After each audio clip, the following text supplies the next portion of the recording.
रात के ठीक 12 बजे घने जंगलों के बीच एक लड़का अपने दादाजी की करोड़ों की हवेली में पहुंचता है। एक ऐसी हवेली जहां दरवाजे अपने आप खुलते हैं, दीवारें सांस लेती है और आईने में इंसान नहीं मौत दिखती है। उसे बस एक रात वहां अकेले बितानी था, लेकिन उसे नहीं पता था कि उस हवेली में कोई उसका इंतजार कर रहा है। एक पुरानी किताब, खून से लिखी मंत्र, और जैसे ही उसने उन शब्दों को पढ़ा, उसने अनजाने में नरक का दरवाजा खोल दिया। उस रात हवेली में जो हुआ वो इंसान के लिए नहीं था। पर्चियाँ जिंदा हो गई, आईने में उसका शरीर सड़ने लगा और सुबह होने तक समीर इंसान नहीं रहे था। लेकिन सबसे डरावनी बात ये नहीं थी। सबसे डरावनी बात ये नहीं कि कहानी अभी खत्म हो गई। तो लाइट बंद करो, हेडफोन लगाओ और तैयार हो जाओ एक ऐसी हॉरर कहानी के लिए जिसे सुनने के बाद शायद आज रात तुम आईने में देखने की हिम्मत ना कर पाओ। कहानी शुरू होती है अब। रात के ठीक 12 बजे थे। घने जंगलों के बीच से गुजरती हुई समीर की कार की हेडलाइट सफेद भूत जैसी लग रही थी। समीर शहर का एक रहने वाला आधुनिक लड़का था, जिसे भूत प्रेत की बातों पर यकीन नहीं था। उसके बगल वाली सीट पर एक पुराना पीला पड़ चुका लिफाफा था। उसके दादाजी पंडित दीनानाथ की वसीयत में एक ही शर्त थी। अगर समीर इस हवेली में एक रात अगले सूरज निकलते तक रुक गया तो एक करोड़पति की संपत्ति और हवेली उसकी हो जाएगी। क्या दादाजी था यार, चूतिया। जैसे ही कार हवेली के गेट पर रुकी, एक जोरदार बिजली कड़की। हवेली का ढांचा किसी विशाल राक्षस जैसे लग रहा था। समीर ने गहरी सांस ली और कार से बाहर निकला। समीर ने जैसे ही हवेली का भारी लकड़ी का दरवाजे पर हाथ रखा, उसे महसूस हुआ कि लकड़ी बर्फ जैसी ठंडी थी। दरवाजा बिना किसी शोर के अपने आप खुल गया। अंदर कदम रखते ही एक सड़ी हुई बदबू आई, जैसे कोई बरसों पुराना मांस सड़ रहा हो। दीवारों पर लगी पेंटिंग समीर को ऐसे देख रही थी जैसे वो जिंदा हो। समीर ने अपनी टॉर्च जलाई। अचानक उसे महसूस हुआ कि सीढ़ियों के ऊपर कोई खड़ा है। जब उसने टॉर्च की रोशनी वहां डाली तो वहां सिर्फ धूल उड़ रही थी। समीर मन में ही बुदबुदाया, डरने की बात नहीं है, ये सिर्फ पुराना घर का वहम है। समीर ने हॉल के सोफे पर बैठने की कोशिश की ही थी कि तभी उसे फर्श के नीचे से एक आवाज आई। खर खर चट, मतलब कोई हिल रहा था क्या? क्या हो रहा था? जैसे कोई नाखून से लकड़ी को छील रहा हो। आवाज रसोई की तरफ से आ रही थी। समीर टॉर्च लेकर वहां पहुंचता। रसोई का एक कोने से कालिया की कलीन के नीचे एक गुप्त दरवाजा था। समीर ने उसे खोला। नीचे उतरने के लिए पत्थर की चेष्टा के नीचे जाने तक सीढ़ियाँ थी। जैसे जैसे वो नीचे जा रहा था, हवा उतनी ठंडी होती गई।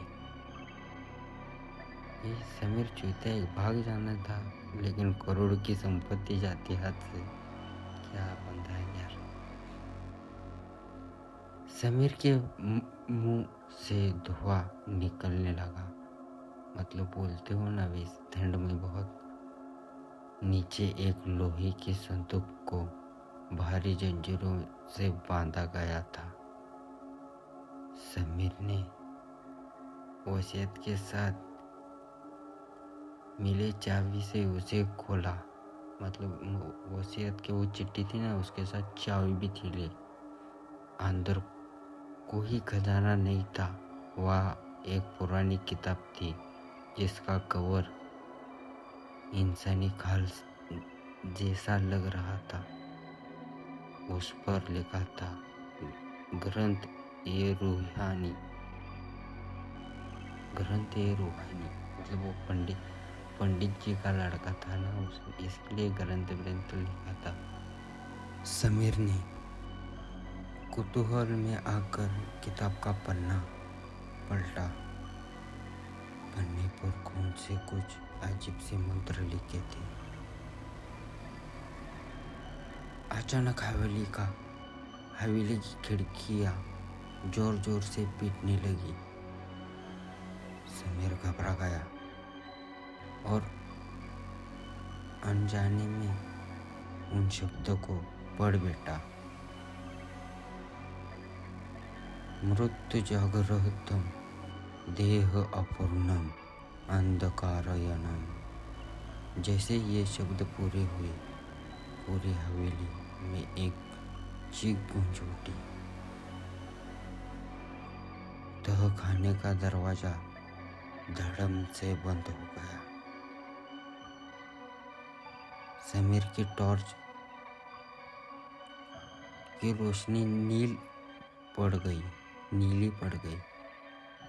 उसने देखा कि दीवारों से काला तरल रस रहा है। दीवार से काला रस आ रहा है। अचानक दीवार पर टंगी उसकी दादाजी की तस्वीर का चेहरा बदल गया। उनकी आंखें पूरी तरह सफेद हो गई और चेहरा एक भयानक मुस्कान में बदल गया। समीर भागकर ऊपर आया, लेकिन उसे जकड़ लिया। झटका, जोर से झटका लगता है ना, वैसे झटका लगा।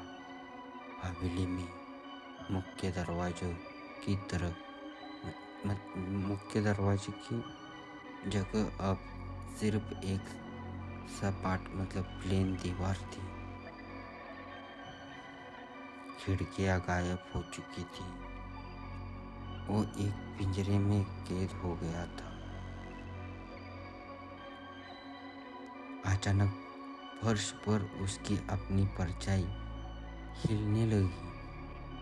समीर स्थिर खड़ा था, एक जगह खड़ा था, हिला बिला कुछ नहीं था, लेकिन समीर की परछाई हिल रही थी। लेकिन उसकी परछाई धीरे धीरे हाथ ऊपर उठा रही थी। परछाई की उंगलियां लंबी और नुकीली होकर चाकू जैसे बन गई। हवा में एक भारी आवाज गूंजी, तुमने दरवाजा खोल दिया। समीर, अब इस शरीर को नया मालिक चाहिए। मतलब दरवाज़ा खोला, अब इस शरीर को नया मालिक चाहिए। समीर जान बचाने के लिए ऊपर की मंजिल की ओर भागा। वो जितना तेज भागता, सीढ़ियाँ उतनी ही लंबी होती जाती। उसे महसूस हुआ कि अंधेरे से कोई हाथ निकालकर उसके पैरों को पकड़ने की कोशिश कर रहा है। मतलब दादाजी तो समीर के ही थे। वसीयत दादा जब गुजर गए, उसकी वसीयत समीर के लिए वो दादाजी की शर्त थी। लेकिन दादाजी क्यों मारना चाहते थे समीर को? समीर ने खुद को सबसे ऊपर वाले कमरे में बंद कर लिया। उसका दम फूल रहा था। कमरे के कोने में एक खड़ा अधमगत आईना था। मतलब आईना था। समीर ने आईने में अपनी शक्ल देखी, लेकिन आईने के अंदर जो समीर खड़ा था, उसका चेहरा धीरे धीरे सड़ने लगा था। आईने वाले समीर ने अपनी खाल उतारनी शुरू कर दी। समीर को अपने चेहरे पर हसीनिय दर्द महसूस हुआ। उसने अपने हाथ देखे। उसके नाखून काले पड़ रहे थे और उसकी खाल के नीचे कुछ रेंग रहा था। उसने अपनी टॉर्च फाड़ कर दी। मतलब अपनी शर्ट फाड़ कर देखा। उसके सीने पर वही मंत्र अपने आप गहरे जख्मों की तरह उमड़ रहे थे। समीर चिल्लाया, लेकिन उसे गले से किसी जानवर की दहाड़ निकली। मतलब वो चिल्लाने गया, लेकिन किसी जानवर की दहाड़ निकली।